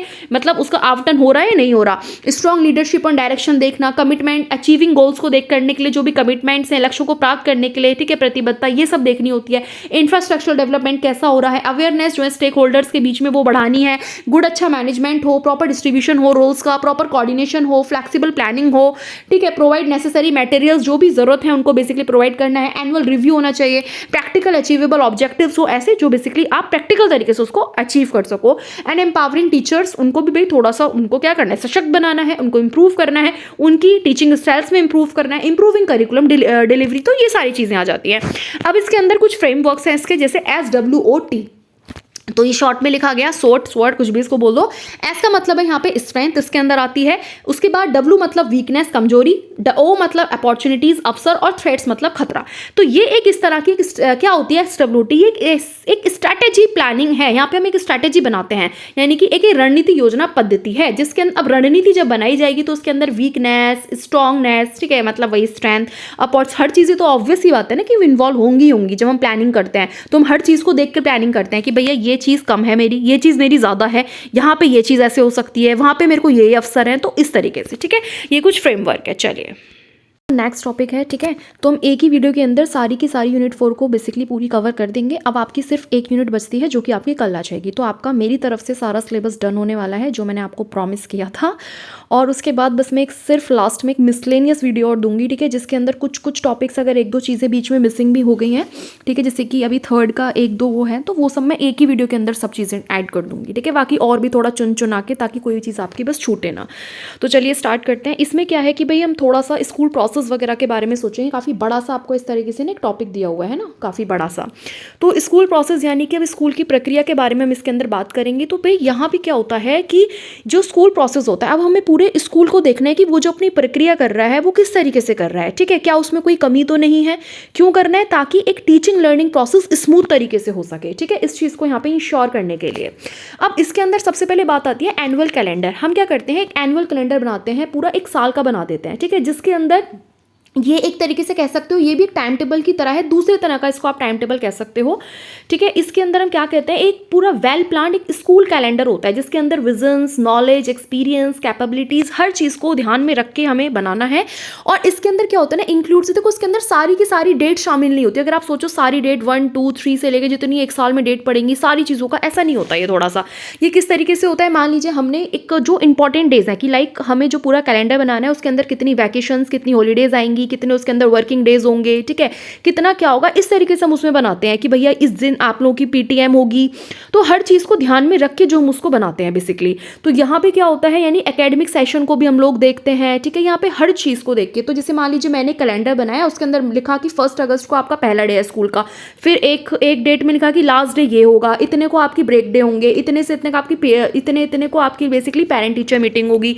तो इस तरीके से हम बेसिकली इसमें बनाते हैं। इसके अंदर शेड्यूल होता है जो भी आपके एकेडमिक सेशंस होते हैं, डेट वाइज या मंथ वाइज जैसे, और प्लस साथ में जो भी आपकी को करिकुलर एक्टिविटीज होती हैं इन सब के शेड्यूल्स होते हैं। जैसे मान लीजिए वही ना, जैसे मैंने आपको बताया कि चलो इस डेट को पीटीएम कर देते हैं, यहाँ से आपकी वैकेशंस हैं, ये वाली डेट की छुट्टी क्यों, क्योंकि फेस्टिवल है, यहाँ पे आपके सेमेस्टर एग्जाम्स हैं, यहाँ पे एग्जीबिशन होगी, यहाँ पे स्पोर्ट्स होगा, यहाँ पे कोई कॉम्पिटिशन होगा। तो इस तरीके से हम इसको एक ओवरऑल तरीके से बना देते हैं। ठीक है, अब हम एक टाइम टेबल की बात करते हैं। जब हम समय सारणी की बात करते हैं तो ये बेसिकली दर्शाता है कि किस तरह का एक व्हाट टाइप ऑफ करिकुलर और को करिकुलर एक्टिविटीज़ जो होती हैं वो बेसिकली स्कूल में करी जा रही हैं, और कितने एक मतलब पर्टिकुलर टाइम्स पे, किस जगह पे, और दूसरा उनको कौन गाइड कर रहा है, उनको कौन सुपरवाइज कर रहा है। तो ये सारी चीज़ें टाइम टेबल के अंडर आती हैं। अब जैसे होल स्कूल, जैसे टाइम टेबल के अंदर ना ये 4 चीज़ें हैं। सबसे पहले से आपका होल स्कूल टाइम टेबल, यानी इसको हम जनरल टाइम टेबल भी बोल देते हैं। इसके अंदर जो भी आपके इंटायर जितने भी आपके स्कूल प्रोग्राम होते हैं ना एक दिन में, वो सारी चीज़ें आ जाती हैं। क्लास टाइम टेबल में क्या होता है कि डिस्ट्रीब्यूशन होता है सब्जेक्ट्स का हर एक क्लास में, ठीक है, अलॉन्ग विद उनके टीचर्स के साथ कि भैया कौन से मतलब हर एक पीरियड के हिसाब से हर एक टीचर्स का सब्जेक्ट्स का डिस्ट्रीब्यूशन जो होता है हर एक क्लास में पूरा क्लास के अकॉर्डिंग होगा। अच्छा, दूसरा होता है आपका गेम्स टाइम टेबल में क्या होता है भाई, जो भी आपकी जो भी आपकी गेम्स एक्टिविटीज़ हैं कि मतलब कौन सा ग्रुप किस टाइम किस गेम में बेसिकली जो है इसके अंदर एंगेज है, तो ये सारी चीज़ें इसमें आती हैं। एक होता है आपका स्टूडेंट्स को लेके, तो स्टूडेंट्स में क्या आता है कि भाई पर डे पार्टिसिपेशन क्लास में स्टूडेंट्स का कैसा, जैसे मान लीजिए कि पीरियड 1 हुआ, उसको सपोज पीरियड 1 मैथ्स का पीरियड है, इस रूम में इतने, ठीक है, तो यहाँ पे ये एक तरीके से एक स्टूडेंट्स के लिए बनाया जाता है कि आपका फर्स्ट पीरियड इस क्लास में सब्जेक्ट का लगेगा, सेकंड पीरियड इस क्लास में सब्जेक्ट का लगेगा। ठीक है, तो मतलब जो भी आपकी क्लासेस होती हैं, क्लासेस थोड़ी ना आप लोग चेंज करते रहते हो, ठीक है, क्लासेस चेंज होती है, टीचर्स के लिए हो जाएंगी। अब जो टीचर्स का आता है, ठीक है, टीचर्स के लिए हम लोग क्या करेंगे, टीचर्स के लिए आता है फॉर एग्जाम्पल जैसे आप लोग देखोगे कि यहाँ पे उनकी एकेडमिक और जो नॉन एकेडमिक वर्क है उसके लिए होता है। जैसे फॉर एग्जाम्पल जो पीरियड 1 है किसी टीचर का, ठीक है, कोई अगर इंग्लिश का टीचर है तो उनके लिए, अब भाई इंग्लिश का टीचर है, मैथ्स थोड़ी ना पढ़ाएगा, जिस सब्जेक्ट के टीचर हो, जिस सब्जेक्ट में मास्टरी है वही तो आप लोग पढ़ाओगे ना। तो अगर इंग्लिश का टीचर है तो उनके लिए क्या डिसाइड करेगा, आपका फर्स्ट पीरियड क्लास 8th में लगेगा, इंग्लिश में रूम नंबर इतने में, सेकंड पीरियड 9th क्लास में है इतने रूम में, थर्ड पीरियड 11th में, ऐसे करके सो ऑन, ठीक है, चलता रहता है। अब कुछ फैक्टर्स होते हैं जो डिज़ाइन करते हैं, ठीक है, स्कूल टाइम टेबल के लिए कुछ फैक्टर्स को हमें ध्यान में रखना है। जैसे कि एक क्या होता है ना, हमारे पास एक रिस्ट्रिक्टेड टाइम होता है, जो हमारे बड़े बड़े हेडमास्टर्स हैं, जो एचओडीज हैं, जो एक स्कूल, उसके अंदर क्या होता है, एक टाइम आपका निर्धारित कर दिया जाता है कि भाई जो भी क्लास में एक टीचर पढ़ाएगा उसके लिए इतना पर्टिकुलर टाइम है, इतने घंटे में उसको अपने सब्जेक्ट को, अपने टॉपिक्स को बेसिकली कवर करना है। यहाँ पे जो पब्लिक यूटिलिटीज़ होती है उनकी कमी होती है, तो उससे भी हमारी चीज़ें इफेक्ट होती हैं। टाइप ऑफ स्कूल किस तरीके का है, ये सब चीज़ें यहाँ पे थोड़ी सी देखी जाती हैं कि भैया मतलब स्कूल का टाइप ऐसे आप समझ सकते हो कि भाई गवर्नमेंट्स हैं या किस तरह का स्कूल है, तो वहाँ पे किस तरह के बच्चे हैं, फिर किस तरह का वहाँ पे एक सब्जेक्ट आपको पढ़ाना है, हिंदी मीडियम है तो उस तरह की चीज़ें होंगी, इस तरीके से आप समझ सकते हो। डिपार्टमेंट रेगुलेशन, जो डिपार्टमेंट होता है वो पूरी तरीके से रेगुलेट करते हैं, जो बड़े बड़े सुपरवाइजर्स होते हैं, ठीक है, आप कह सकते हो एचओडीज हैं, तो वो सब उसको रेगुलेट करेंगे, वो बताएंगे कि भैया आपको यहाँ पे इस तरीके से करना है, वही सब चीज़ें डिसाइड करते हैं, ठीक है, कि कितनी छुट्टियाँ होनी है, क्या होना है, कब कौन सी क्लास लगेगी, कब कौन सा लेक्चर लगेगा, इस तरीके से, ठीक है। इसी तरीके से डिफिकल्टी वैल्यू सब्जेक्ट, ये भी तो डिटरमाइन करता है कि मान लीजिए कोई सब्जेक्ट आसान है तो उसको आप जल्दी से कवर कर लोगे क्लास में, कोई चीज़ टफ है तो वो ज़्यादा टाइम ले रही है, जहाँ पे आपको प्रैक्टिकल्स भी करने हैं, थोड़ी सी डिफिकल्टी जो होती है सब्जेक्ट्स की वो भी यहाँ पे करती है, ठीक है। अमाउंट ऑफ टाइम अवेलेबल, भाई जितना भी आपको टाइम दिया हुआ है उसके अंडर में आपको वहाँ पे करना होता है। उसके बाद फैक्टर्स ऑफ फटीगा, मान लीजिए बीच में बच्चे पढ़ते पढ़ते थकान मान गए, आपको खुद को अजीब सा फील हो रहा है, तो इस तरह के फैक्टर्स भी थोड़े से लर्निंग आउटकम्स में देखो करते हैं और टाइम टेबल को। फिर मान लीजिए आप लोग अच्छे से पढ़ा रहे हो, बच्चों को नहीं इंटरेस्ट आ रहा, उनको लग रहा है मैम थोड़ा सा रेस्ट दे दीजिए, तो वहाँ पे थोड़ा सा टाइम आपका गया, तो ये सारी चीज़ें ओवरऑल हो जाती हैं। अब बात आती है स्कूल असेंबली यानी कि विद्यालय सभा। अब इसमें कोई समझाने वाली इतनी कोई ज़रूरत नहीं है। जैसे आप लोग जब छोटे थे, स्कूल्स में थे, तो वहाँ पे एक असेंबलीज होती थी ना सुबह, लाइक प्लेग्राउंड के अंदर, जिसके अंदर बच्चे अलग अलग प्लेग्राउंड के अंदर जिसके अंदर बच्चे क्या करते थे, अलग अलग, जैसे मान लीजिए गेम्स एक्टिविटीज़ हो रही हैं, प्रेयर्स हो रही हैं, ठीक है, न्यूज़पेपर हेडिंग्स करी जाती थी, ठीक है, इसी के साथ आप लोगों की एक्सरसाइजेज हो रहे हैं, योगा हो रहे हैं, कोई कुछ पोएम सुना रहा है, कोई कुछ कर रहा है, तो जिसके अंदर इस पूरा का पूरा स्कूल जो होता था वो बेसिकली इन्वॉल्व होता था। यानी एंटायर स्कूल गैदरिंग, मतलब एक साथ इकट्ठे होते थे सब लोग, टीचर्स हैं, ऐसा हर कोई होता था, ठीक है, टीचर्स भी होंगे उसके अंदर, जितने भी वर्कर्स हैं वो भी थे, प्रिंसिपल्स भी आते हैं, सब कुछ आते हैं, ठीक है, सब कुछ। तो वही सब चीज़ें आप इसके अंदर आ जाती है। इससे क्या होता है, एक हार्मोनियस रिलेशंस डेवलप होता है बच्चे के बीच में, स्कूल के बीच में, उनका थोड़ा सा उनके अंदर एक रिस्पॉन्सिबिलिटी आती है, उनके अंदर एक क्रिएटिव एक्सप्रेशन, थोड़े से रचनात्मक बनते हैं, ठीक है। तो ये सब चीज़ें इसके अंदर है। अब इसके अंदर और ये सब चीज़ों को देख के बच्चे के अंदर एक मोरल और एक एथिकल वैल्यूज़ भी उनके अंदर बेसिकली क्या होती है, उनके अंदर बनती हैं, ठीक है। ये सारी चीज़ों का उनके अंदर डेवलपमेंट होता है। इस तरीके से नॉलेज वगैरह बच्चों की ये सब भी बढ़ती है। एक थोड़ा सा कम्युनिकेशन का जो होता है ना, इस तरह का जो वे, जो रिलेशंस है एक दूसरे के साथ, जब बच्चा कम्युनिकेट करता है, जब वो माइक पे खड़ा होकर 10 चीज़ों को बोलेगा, सुनाएगा, तो हर चीज़ उसके अंदर इंप्रूवमेंट हो रहा है ना यहाँ पे। तो वो सब चीज़ें हैं। अब आता है टीचर डेवलपमेंट फोरम। तो यहाँ पे टीचर डेवलपमेंट फोरम में क्या है, अब टीचर एजुकेशन प्रोग्राम्स बनाए गए, ठीक है। अब यहाँ पे शिक्षक के विकास के लिए कुछ मंच बनाए गए हैं। तो सबसे पहले टीचर एजुकेशन प्रोग्राम, जिनको मॉनिटर करना पड़ता है टाइम टू टाइम, थोड़ा सा देखना पड़ेगा। डिमांड एंड सप्लाई टीचर्स जो होती हैं वो असेस्ड होती है, यानी कि उनकी आकलन उनको करना है कि शिक्षकों की मांग क्या है, उस चीज़ को भी यहाँ पे देखना पड़ेगा। उसके बाद उनका एक प्रोफेशनल, ओवरऑल उनका प्रोफेशनल डेवलपमेंट के लिए ही प्रोग्राम्स को कंडक्ट कराया जाता है। एकेडमिक उनको सपोर्ट दिया जाता है टीचर एजुकेशन में, और इंस्टीट्यूशन, ठीक है, ये सब चीज़ें उसको एक्श्योर करती हैं। करिकुलम जो होता है टीचर्स एजुकेशन, वो भी time to time basically update करना होता है। तो इसके कुछ ऐसे प्रोग्राम्स चलाए गए, जैसे कि निष्ठा इसके अंदर आता है, ठीक है। निष्ठा जो है, डेट इज, इसकी फुल फॉर्म होती है national institute for school heads and teachers holistic development. यहाँ पे टीचर का पूर्ण तरीके से, समग्र तरीके से विकास है। तो यहाँ पे एक इन्होंने ये बोला, ठीक है, कि भैया 50 मिनट्स का, ठीक है, एटलीस्ट 50 मिनट्स का जो एनईपी 2020 के अंडर है ये बात, ठीक है, याद रखना। एनईपी 2020 में बोला गया है कि एटलीस्ट टीचर्स के लिए 50 मिनट्स का मतलब 50 घंटे का पार्टिसिपेशन होना चाहिए, continuous vocal development in a year, एक साल के अंदर। दूसरा, ये निष्ठा क्यों चलाया गया भैया, इसके अंदर ना टीचर का क्षमता का निर्माण कार्यक्रम है। यहाँ पे टीचर्स की क्षमता का निर्माण होता है, और ये बेसिकली 4 लेवल में वर्क करेगा। पहला है निष्ठा 01, ठीक है, 10, जो कि एलिमेंट्री लेवल के लिए 1 से लेके 8th क्लास तक के लिए। दूसरा है निष्ठा 2.0, जो सेकेंडरी लेवल के लिए 9 से 12। निष्ठा 3.0, जो कि फाउंडेशन लिटरेसी न्यूमरेसी, आप लोगों ने जब FLN पढ़ा है, ठीक है, उसके अंदर ये चीज़ मैंने आपको पढ़ाई भी थी, निष्ठा वाला। एंड निष्ठा 4.0, जो कि अर्ली चाइल्डहुड केयर, ये भी हमने देखो ECC जो पढ़ा है हम लोगों ने, उसके अंदर ये सब भी आता है। अब इसके अंदर क्या क्या चीज़ें इंक्लूड्स है, इसको एक बार आप देख लो। देखो, जो बहुत टफ वर्ड्स होते हैं उसको मैं हिंदी में मीनिंग लिख देती हूँ, ठीक है। इजी तो आप लोग समझ में, इतना तो आपको आता ही होगा इंग्लिश, ठीक है, और नहीं आती तो लिटरली इट्स वेरी बैड, फिर आपको थोड़ा KVS के अंदर दिक्कत पड़ेगी। एटलीस्ट थोड़ा तो आपको इंग्लिश, हिंदी मतलब समझ में आना चाहिए। इसके अंदर इट इंक्लूड, इसके अंदर आपका इंक्लूसिव एजुकेशन जो होता है वो इसके अंदर आपका इंक्लूड की समावेशी शिक्षा, ठीक है, बिना किसी में भेदभाव करे, हर तरीके से हर बच्चे को समान रूप से समझ के यहाँ पे पढ़ाया जाएगा। स्कूल का एनवायरनमेंट यहाँ पे होता है integrated learning, art integrated learning होगी। इनिशिएटिव्स इन स्कूल एजुकेशन में जो इनिशिएटिव्स लिए जाते हैं स्टार्टिंग टर्म में, वो सब आते हैं। स्कूल बेस्ड असेसमेंट होगा, यानी कि एक स्कूल निर्धारित मूल्यांकन होगा। ICT एजुकेशन के अंदर आपको पता है ICT इन्वॉल्व करती गई है। एनवायरमेंटल स्टडीज़ हैं, इंडियन लैंग्वेजेस हैं, ठीक है, साइंस है, सोशल लीडरशिप, यहाँ से बच्चे के अंदर भी नेतृत्व वाली भावना भी इनके अंदर डेवलप होती हैं, तो वो सब चीज़ें आ जाती हैं। प्री स्कूल एजुकेशन जो होती है स्टार्टिंग में, ठीक है, वो है pre vocal education. Pre vocal education का मतलब होता है, जैसे मान लीजिए किसी भी मान लीजिए फ्यूचर के अंदर किसी भी फील्ड के अंदर जाना है, तो उसके अकॉर्डिंग उसको वहाँ पे एजुकेशन, उसके व्यवसाय के अकॉर्डिंग उसको एजुकेशन सब्जेक्ट्स, वो सब चीज़ें हैं। जेंडर इशूज़ जो होते हैं, ठीक है, इन चीज़ में ये सब चीज़ें इसके अंदर, और फिजिकल और हेल्थ एजुकेशन एंड स्पोर्ट्स, ये सब चीज़ें हैं, ठीक है। स्कूल में लीडरशिप में क्या होता है ना, जब आपने कहा शिक्षा, जो आपके छात्र नेता वगैरह होते हैं, तो वो यहीं से सारी क्वालिटीज़ डेवलप होने लग जाती हैं। तो ये सब इसके अंदर कुछ चीज़ें इंक्लूड्स करी गई हैं, ठीक है। आप कुछ ऑनलाइन आपके इस तरीके के लर्निंग प्लेटफॉर्म्स है, जैसे कि आपने देखा होगा, ठीक है, SWYM, ठीक है, स्वयं कह सकते हो, एंड पाठशाला वगैरह होती है। ये सब आपके क्या है, ऑनलाइन है, ठीक है, डिजिटल तरीके से आपको मिलेंगे। दीक्षा करके एक नाम आता है, ये स्टूडेंट्स, टीचर्स, हर किसी के लिए, ऐसा नहीं कि सिर्फ टीचर्स के लिए, स्टूडेंट्स को पढ़ना है, स्टूडेंट्स को यहाँ पे लर्निंग करनी है, उनके लिए है, टीचर्स है उनके लिए है, लर्निंग जो भी कोई सीखना चाहता है सबके लिए ऑनलाइन प्लेटफॉर्म्स हैं। अब हम दीक्षा की बात करते हैं, जिसकी फुल फॉर्म है digital infrastructure for knowledge sharing, ठीक है। इसके अंदर कुछ चीज़ों को इंक्लूड करा गया, जैसे कि निपुण भारत मिशन FLN वाला, एजुकेशन सभी के लिए होनी चाहिए। 1 नेशन 1 डिजिटल प्लेटफॉर्म है, एक भारत, ठीक है, श्रेष्ठ भारत है, वर्चुअल लैब होंगी।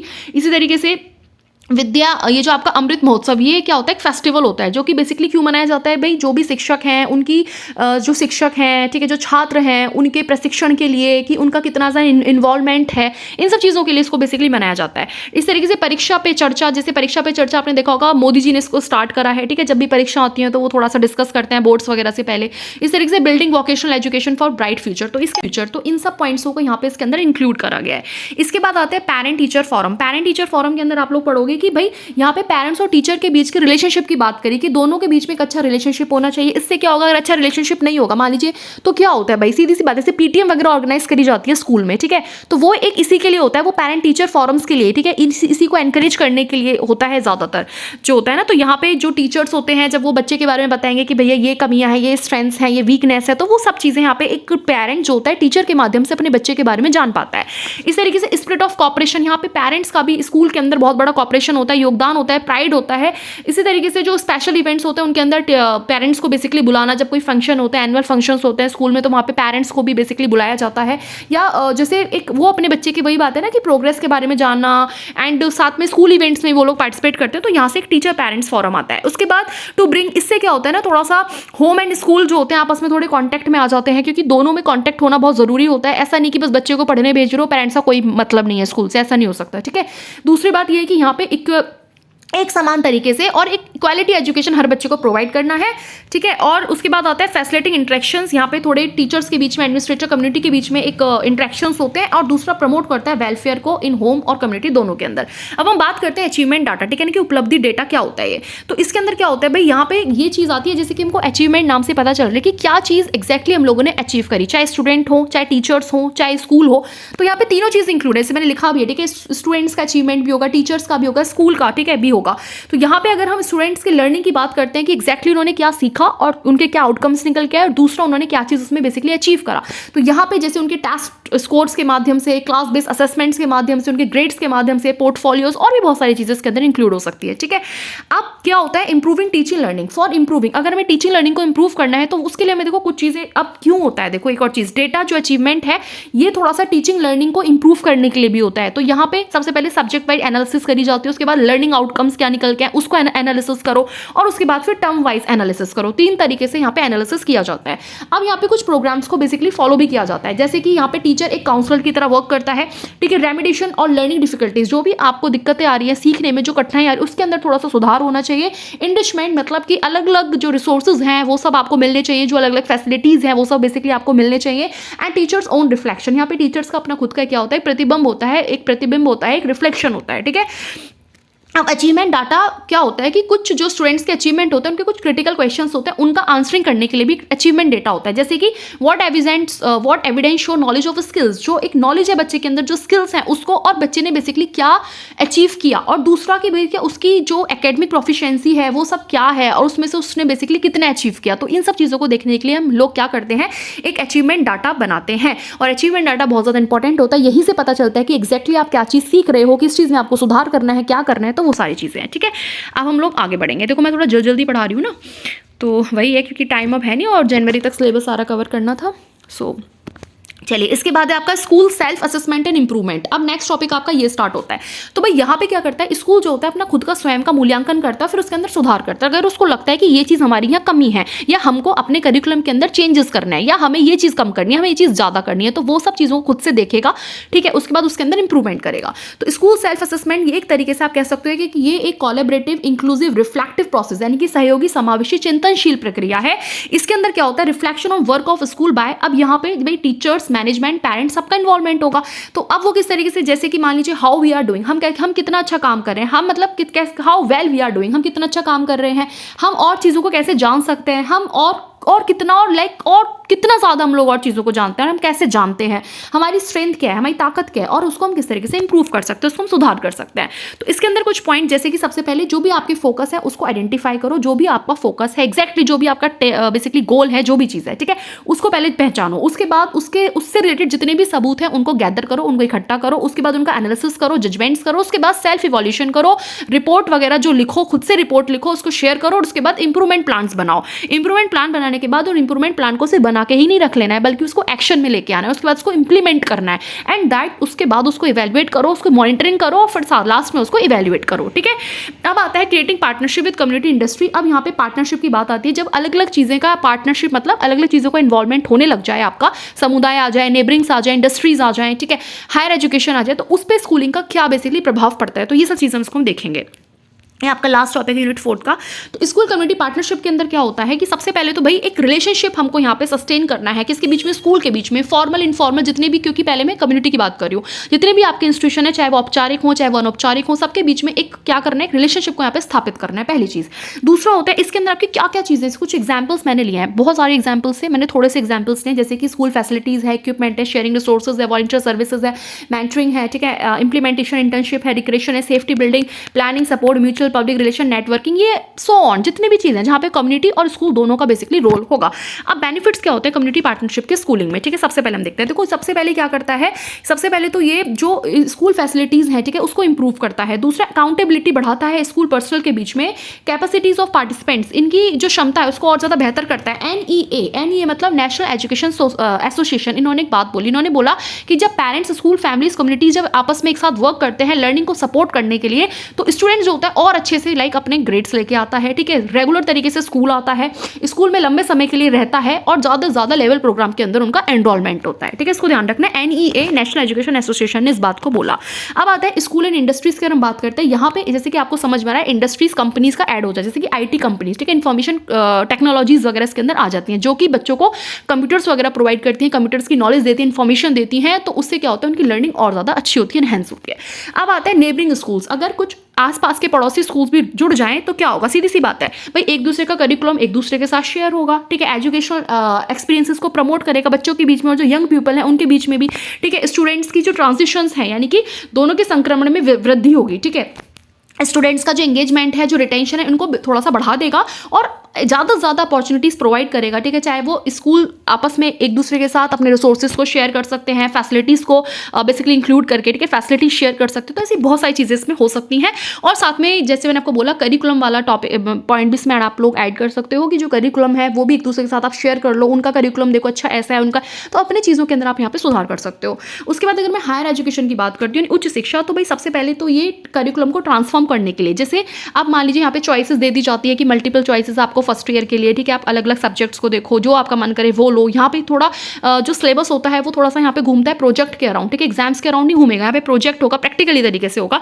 यहाँ पे इनोवेशन की जरूरत होती है, स्टैग्नेशन को अवॉइड करने के लिए, कि ठहराव से बचने के लिए नवाचार की आवश्यकता होती है। अलग अलग जो भी आपको आइडियाज आते हैं वो सब आपको यहाँ पे लेंगे, तो ये बेसिकली जो भी हमारा करिकुलम होता है उसको ट्रांसफॉर्म करने के लिए होता है। दूसरा होता है जो भी फैसिलिटीज हैं इसके बीच में इनको इंप्रूव करना है आपको, जो फैकल्टी मेंबर्स और स्टूडेंट्स के बीच में, जैसे आपको ज़्यादा से ज़्यादा अच्छे से अच्छी बेसिकली जो भी फैसिलिटीज़ है, अगर वो आपको दिख रहा है कि स्टाफ रूम अच्छा नहीं है उसको इंप्रूव करो, क्लासरूम नहीं है, कुछ चीज़ कम है, बेंच कम है, कुछ टूटा है उसको सही करो, टॉयलेट्स गंदे हैं उसको सही करो, प्लेग्राउंड फैसिलिटीज़ दो, अलग अलग चीज़ें जितनी भी और भी एक्स्ट्रा सुविधाएं हो सकती है, ठीक है।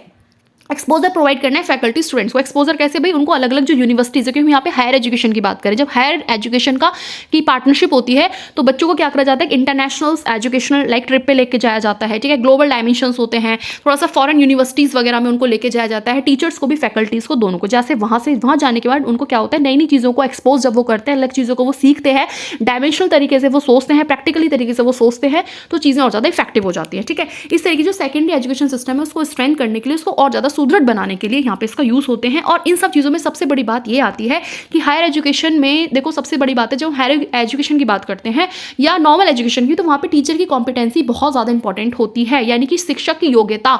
जब शिक्षक ही योग्य नहीं होगा तो क्या चीज़ वो बच्चों को सिखाएगा, क्या वो खुद से करेगा, कुछ आप बताइए। तो इसलिए उसकी योग्यता का बहुत बड़ा यहाँ पे रोल प्ले होता है, ठीक है। सो ये था आप लोगों का पूरी यूनिट 4 जो कि हो चुकी है complete. So wish you all the very best, stay happy and stay blessed. रही आपकी एक यूनिट एंड वो यूनिट थैंक यू, ठीक है, TY मीन्स थैंक यू, तो वो यूनिट मैं आप लोगों की कल सेंड कर दूंगी, डेट्स कंप्लीट, ठीक है, फ्रॉम माय साइड। उसके बाद जो कुछ एक दो जो टॉपिक्स हैं वो मैं एक साथ वाली PDF बना के उसमें कर दूंगी सेंड, ठीक है। बस आप लोग अब ज़्यादा से ज़्यादा सिर्फ अपने MCQs की प्रैक्टिस करेंगे, बस done. Okay, thank you so much.